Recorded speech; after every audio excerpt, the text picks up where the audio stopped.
Assalamualaikum warahmatullahi wabarakatuh, sahabatku, teman-temanku dimanapun Anda berada. Hari ini saya lagi di perjalanan dari Jogja menuju Parangtritis. Dalam perjalanan ini saya ingin menyampaikan berkaitan dengan Hari Ibu yang diperingati setiap tanggal 22 Desember setiap tahun ya.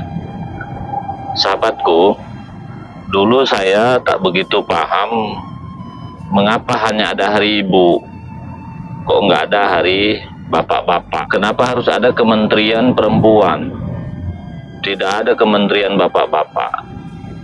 Nah, setelah saya renungkan, teliti dengan baik, ternyata sosok wanita itu luar biasa, bisa membangkitkan sesuatu itu menjadi baik, tapi bisa menghancurkan sesuatu yang kuat. Ada 3 hal tentang wanita ini. Yang pertama, doa ibu ini dikabulkan Allah Subhanahu wa Ta'ala. Yang kedua, siapapun kita sebagai anak, kalau ingin sukses dalam mencapai cita-cita, jangan pernah menyakiti orang tua, khususnya ibu. Yang ketiga, ternyata wanita ini harus dikendalikan, harus dilindungi. Kenapa? Karena wanita ini sosok yang lemah. Suami atau laki-laki jangan pernah menyakiti, jangan pernah menghancurkan fisik dan hatinya. Karena dalam agama laki-laki itu adalah arijalu qaumun 'ala nisa. Laki-laki itu adalah pemimpin wanita. Pemimpin di sini juga kita berkewajiban, baik suami maupun ayah, kepada anak perempuan ini, agar anak perempuan itu menjadi almar'atus sholehah, wanita yang baik. Sebab wanita ini kalau tidak terbina, dia memang bisa menghancurkan sebuah negara. Terlalu banyak presiden, sang raja, dimanapun akan hancur kerajaannya gara-gara wanita. Terlalu banyak pengusaha kelas kakap, sehebat apapun dia, termasuk para kiai, buya, ulama pun hancur gara-gara perempuan itu. Ternyata wanita ini bisa dikatakan kalau tidak benar mendidiknya, bisa menjadi sosok monster yang menghancurkan semuanya.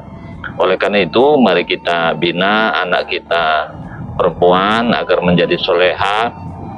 Kemudian yang kedua, kita kalau ingin sukses, jangan menyakiti ibu. Karena penentu anak itu pada akhirnya ibu. Kita harus belajar Nabi Nuh, anaknya kafir semua kan, padahal bapaknya nabi loh, karena istri Nabi Nuh kafir kan. Jadi ternyata anaknya tergantung ibu. Nabi Musa itu kan bapak angkatnya Fir'aun, ya kan. Kenapa Nabi Musa itu menjadi orang baik? Karena diasuh oleh ibu angkatnya namanya Asyah, beriman. Jadi Nuh contoh bapak baik gitu ya, ibunya tak baik, anak menjadi tak baik. Nabi Musa contoh bapaknya tidak baik, ibunya baik, Musa jadi baik. Jadi anaknya tergantung ibu ternyata. Nabi Ibrahim ini bapaknya itu tukang buat patung, tukang buat Tuhan. Selesai dibuat, itu patung diberikan kepada Raja Namrud, disahkan menjadi Tuhan. Tapi Nabi Ibrahim diasuh oleh ibunya yang baik, yang beriman, maka jadi nabi.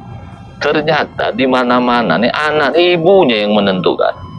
Oleh karena itu kepada para wanita, kepada emak-emak, tak usah terlalu galau kita punya suami setan. Tidak usah terlalu bersedih punya suami yang tak bertanggung jawab. Satu ibu bisa menghidupi 10 anak, tapi belum tentu 10 anak mengurus satu ibu. Seorang ibu atau seorang wanita ditinggalkan suami, dia demi anak rela tak usah menikah. Tapi kalau laki-laki ditinggalkan istri, demi anak harus menikah. Wanita bisa menghidupi anak tanpa suami, sementara suami tak akan pernah bisa mengurus anak tanpa seorang istri. Kemudian kita juga ibu-ibu ya, kalau ingin anaknya baik, sukses, jangan pernah berkata-kata yang tidak baik untuk anak ini. seperti apapun anak, sebejat apapun anak, hindari kata-kata umpatan yang mengandung doa. Mengapa? Karena nanti kalau anak kita celaka, anak kita itu mendapatkan musibah, nyesal juga kita orang tua, khususnya ibu ya. Kadang-kadang ibu ini kan karena mungkin mengedepankan perasaannya, asal ngomong lepas saja.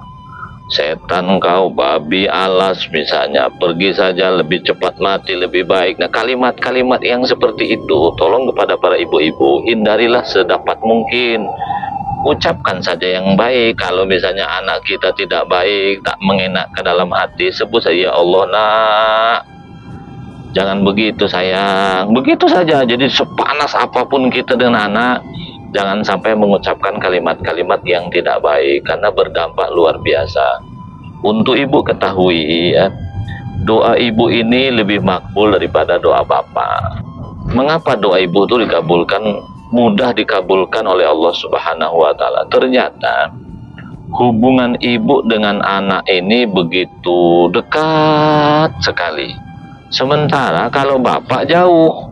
Coba kita dulu yang pernah sekolah jurusan IPA ya, ketika SMA, ada pelajaran yang namanya pelajaran biologi. Ketika suami jima, suami istri gitu ya, sekali jima mengeluarkan jutaan sel sperma. Yang jadi itu cuma satu. Jadi dari 100 kali jima, yang jadi kan hanya 1 kali jima, itu yang jadi anak kita itu. Dari jutaan yang keluar, sekali sperma suami keluar tuh hanya 1 yang jadi.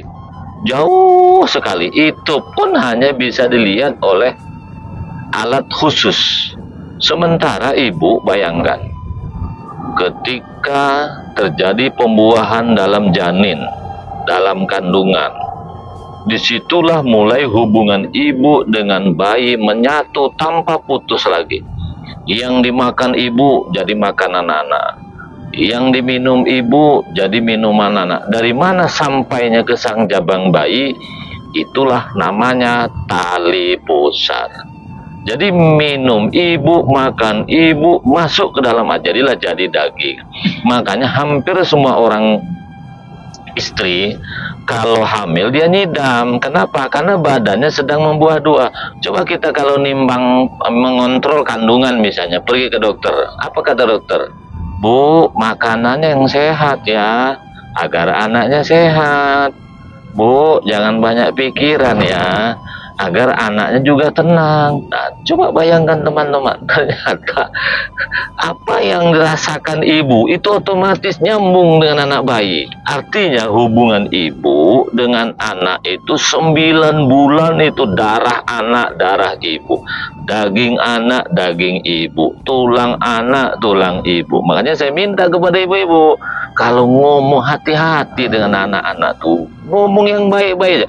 Kalau kita lagi kesal, lebih bagus ambil air wudhu, menghadap kiblat, sholat. Seperti itu saja, jangan ada kata-kata yang tidak baik, karena nanti nyesal kita. Karena doa ibu itu dikabulkan, maka terus dalam setiap sholat 5 waktu, doakan anak kita mau baik atau tidak, insya Allah anak kita pada akhirnya akan jadi baik. Karena semua ini bu, ada waktunya. Kan terlalu banyak juga anak ketika SD, SMP ngesalkan orang tua kan.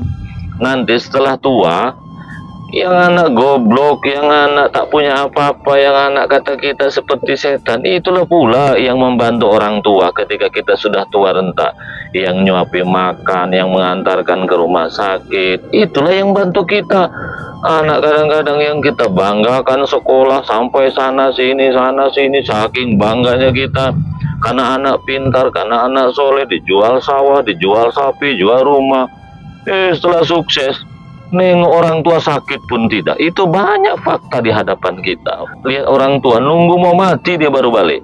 Sementara anak yang menurut kita kurang ajar jadi setan, itulah pula yang menyelamatkan kita, yang mendampingi kita di akhir hayatnya. Jadi siapapun ibu, jangan pernah negatif thinking dengan anak. Serahkan saja kepada Allah Subhanahu wa Ta'ala. Apakah betul kasih sayang ibu lebih hebat daripada bapak? Betul. Buktinya begini, kita lah bapak nih pulang ya, anak kita busuk, katakanlah tidak mandi. Apa kata bapak? Bu, anak bu, Nah, jadi ketika busuk, anak ibu. Nanti giliran sudah harum, sudah mandi, sudah wangi, kata bapak, anak ayah. Nah, itu kan. Jadi giliran enak, anak ayah. Giliran bau, anak ibu. Kalau ibu misalnya pergi ke tempat orang sedekah, atau rewang, atau dapat makanan di masjid, acara gitu ya. Banyak sisa makanan, itu kalau bapak-bapak nek ceriwong Jawa mumet, ya kemana jamaah nih kok nggak datang-datang? Ini mubazir. Nah, kalau ibu-ibu sisa makanan tuh dia senang, alhamdulillah, katanya diangkut makanan tuh. Diberikan kepada siapa? Kepada anak. Kalau kita laki-laki nongkrong di kedai kopi bersama teman-teman, masih sempat makan daging enak walaupun anaknya makan tidak enak. Kalau ibu, kalau di rumah makanannya anaknya itu tidak enak, di luar makan daging, makan yang sedap, dia tidak akan pernah tergigit lidah makan yang enak kalau anak makanannya tidak enak. Jadi artinya apa? Ibu itu kasih sayangnya luar biasa dengan anak. Kalau anak sakit, bapak masih sempat merokok, masih sempat ngomong politik. Tapi kalau ibu, kalau anak sakit, ya Allah, macam dia pula anak mati. Makanya kalau anak meninggal dunia, kalau bapak sedih paling dalam hitungan jam. Tapi kalau ibu, ya Allah, itu kadang sampai 3 bulan sedihnya itu tidak putus-putus. Malah dia mengatakan, ya Allah nak, kenapa engkau mati duluan nak? Harusnya saya ya nak yang meninggal duluan, katanya. Dalam hari ibu ini, ayo 3 hal. 1, kita sebagai wanita, tolong jaga diri baik-baik. Jangan hancurkan dirimu, jangan hancurkan suamimu, jangan hancurkan negara ini, karena satu wanita bisa menghanguskan isi bumi ini. Yang kedua, kepada para anak-anak, kalau ingin sukses, jangan lupa doakan terus ibumu, sayangi terus ibumu, karena surga itu ada di bawah telapak kaki ibu. Tentu bapak juga ya, bukan hanya ibu. Yang ketiga, wahai para ibu, sebejat apapun anak, jangan pernah mengeluarkan kata-kata yang tidak baik, karena insya Allah semua anak ada saatnya akan berbuat baik dengan orang tua. Positive thinking saja, karena tidak ada satupun manusia ini diciptakan tidak dalam skenario Allah Subhanahu wa Ta'ala. Demikian, mudah-mudahan ada hikmahnya. Wassalamualaikum warahmatullahi wabarakatuh.